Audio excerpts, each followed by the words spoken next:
Levée des couleurs, recueillement, Aujourd'hui, discours. nous commémorons dans toutes les villes et dans tous les villages de France la signature de l'armistice mettant fin à la guerre de 14-18. Marseillaise et dépôt de gerbes.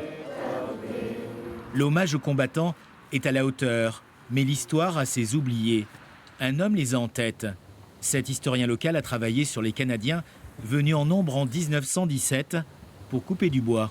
Le bois, on va en avoir besoin pour les piquets de mine, les tranchées, les caillebotis, le bois de chauffage, les baraquements, les cercueils pour les victimes de guerre. Et en fait, le corps forestier canadien a été créé pour la guerre et a été dissous juste après-guerre. Ils n'avaient aucun drapeau et leur histoire s'est perdue. Ces forêts des Landes avaient tout à offrir. 1 million d'hectares de pins. Sur le front, ce bois, on l'attendait de pied ferme, dans les tranchées. C'est ainsi que la commune de Belin-Bellier est devenue l'un des centres du corps forestier canadien. Au fil d'une expo, des habitants découvrent l'histoire. C'est une belle histoire, un sacrifice de jeunes comme ça qui sont venus, qui ne nous connaissaient pas, ils sont venus, c'est beau quoi. Mais la mémoire ne retient que les guerriers, pas les faiseurs de sueur, comme on les appelait.